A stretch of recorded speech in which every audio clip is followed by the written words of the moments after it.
Hello everyone, today is day 4 of the Bandaid saga and it's turned out to be a beautiful day outside.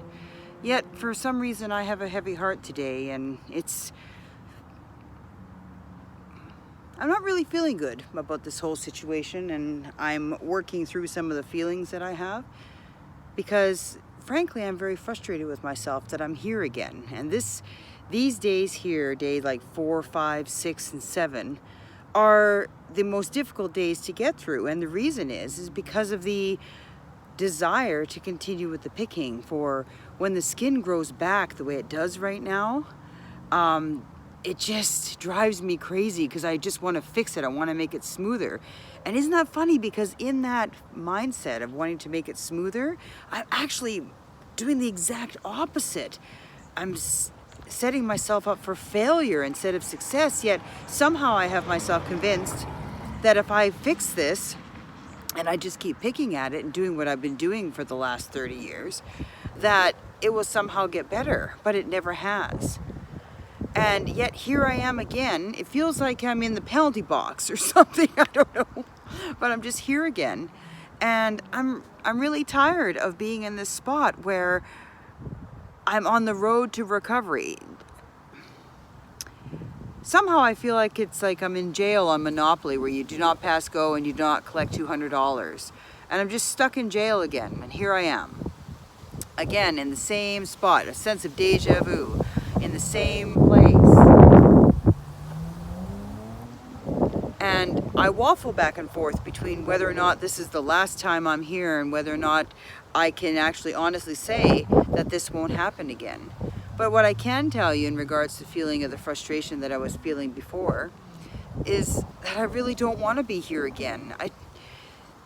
The whole hope and everything of day 1, the realization of, oh, this is great and this is going to work out, I'd say these are the hardest days to get through, are the ones afterwards, where you're on the path and you have to remember why you're on the path in the first place.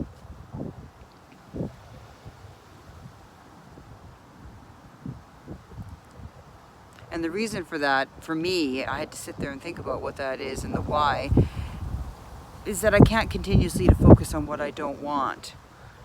And it's time now to really focus on what I want. All these feelings and all this frustration and all of these desires to pick on my fingers and all of this justification of I just pick once I can do it again and I can start again and all that kind of stuff, all those rationalizations end me up in the same spot. If you've ever seen the movie Groundhog Day, where you live the same day over and over again, that's exactly what's been happening with this situation. It didn't matter how much I justified it, how much I bargained with myself, what I said I was going to do or not do, I ended up in this same place. And this place sucks. I don't like being here. I don't like waiting for, I just want this time to go. I just want this time to pass. But I realize that it's almost like when you're pregnant and you just can't stand being pregnant anymore, or when your babies are little. I remember when my kids were demanding, and when they were little and they wanted to be breastfed, or when they were small and learning their words, and you rush through so many times. Those situations are very difficult for you and for me, and I realized that I missed a lot of stuff. The last day, I actually remember the last day that I breastfed my son, my youngest son.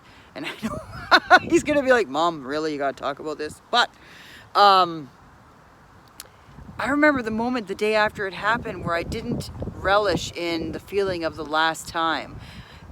I can get so caught up in like just wanting this to be over and just realizing that, oh, can't this be something different? Why can't it be something different? That I missed out on experiencing that for the last time, and sitting there with him and being with him, because now he's going to be 20 in a couple weeks and those days are gone. And there were many times during his life when, and both of my kids' lives and even my own life, where I wasn't present in the moment of having any kind of gratitude for that experience. So yes, this moment sucks, but at the same time, it's like, okay, let's push through it, let's get through it, let's get to the good stuff. But sometimes getting to the good stuff. If you don't, you won't appreciate the good stuff if you don't stay in the moment and realize why you want to be out of this place in the first place.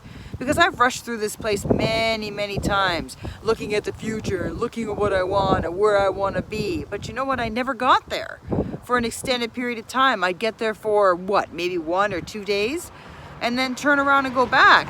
So obviously this place wasn't that bad or that awful because I kept coming back here.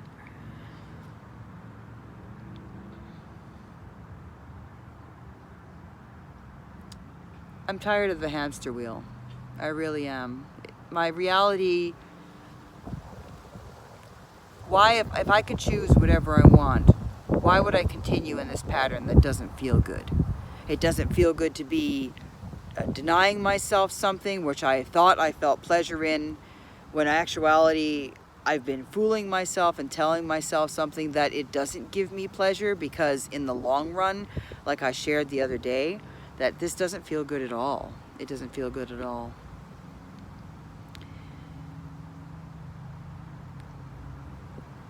And I can understand how some people at this point of the situation and this point of where they are, they would want to quit and they just want to go back.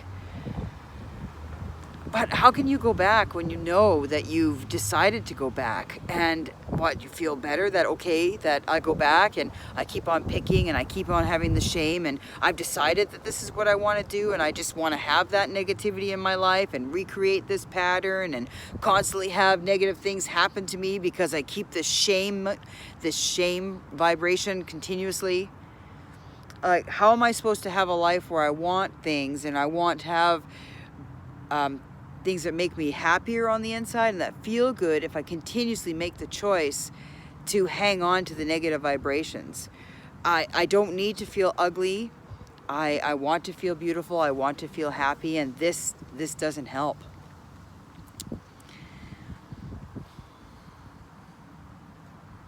I think now, today is the day that I started painting my mural again. For those of you aren't aware, there was a portion of my life where I carried another negative vibration of myself, where I felt that I wasn't creative, artistic. And it made me realize that I never challenged this. It was just something that I accepted. And I don't know where in my child life belief profile I decided to believe that about myself, because I have no overwhelming proof. Like with my father-in-law, he was a painter.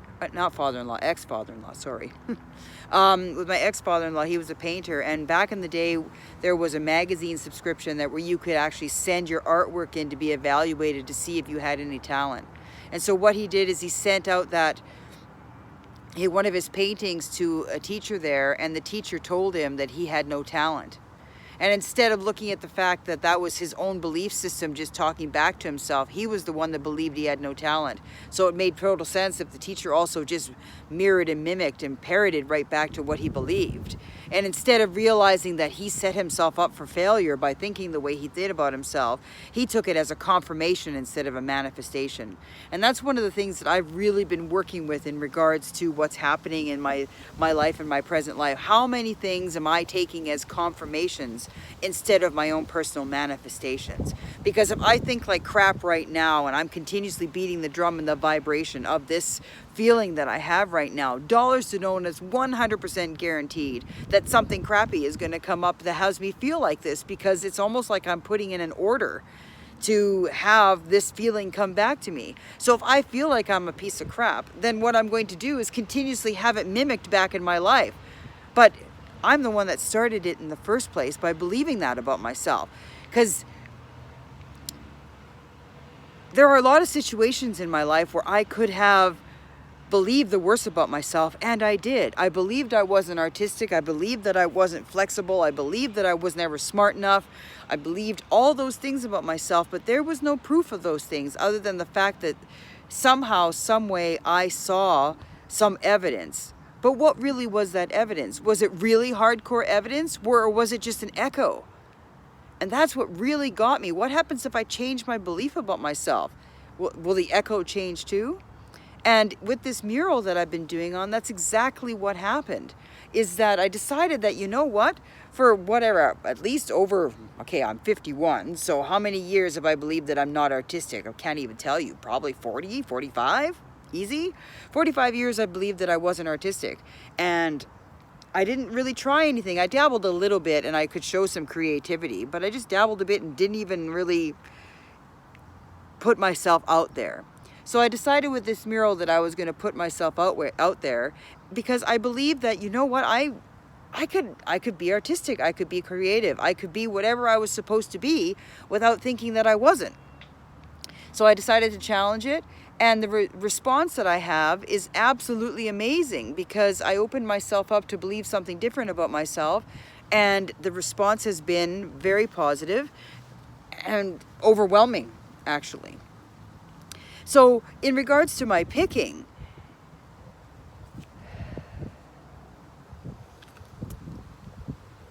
I've come to a place where I don't want to come here again. It's almost like I'm doing the same track, same run, same path, and I want to be someplace different. Can you imagine how much energy and experiences I could experience if I didn't have this shame pattern running in my life continuously? If I didn't have to come back here every quarter, month, week? Could you imagine what I could be doing with myself if I could channel that energy that's used for shame to create this pattern to use for beauty or enhancement or enrichment or anything that would be self-awareness, success, finances, anything. I could channel that energy that's running these rotten patterns into something that could be a lot more beneficial, like my mural. So again, my fingers today reminded me that I have a choice, and especially in the times when I feel like crap and I just want to pick my fingers. I have to tell you a story though. I was talking with my husband, we were driving somewhere, and I just wanted to pick my fingers. There was this, I don't know how to explain it to you, but it's just so ripe right now with what's happening. This is the best time to pick, and my fingers look awful, and if I could just pick off that layer, I keep telling myself this anyway, you and I both know that this is not the case, that if I pick it once, then this is what happens.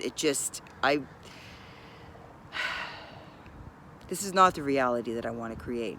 Anyway, so I was going through emotional outbursts with my fingers, and I would just go, ah! And my husband, out of nowhere, was like, what's there something wrong with you? And it was almost like I was having an emotional Tourette's. No disrespect, but that involuntary scream for no apparent reason where you just have this emotional response where you just want to be frustrated that things are you're not feeling what you want to feel. And I just realized that, okay, I don't want to feel this anymore. I want to feel free of this whole pattern cycle experience.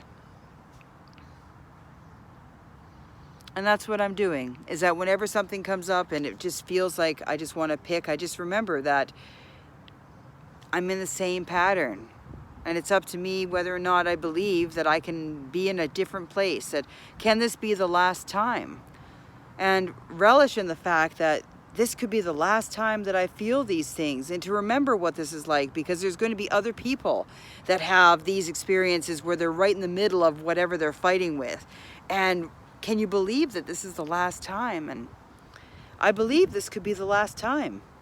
And look at it and going, wow, just remember what this is like, because there's someone else that may need to have this with you as well. So I encourage you, that all of you that are going through this with me, that we can make it through the last time and be on the other side of a new experience together. Have a great day, everyone. Talk tomorrow.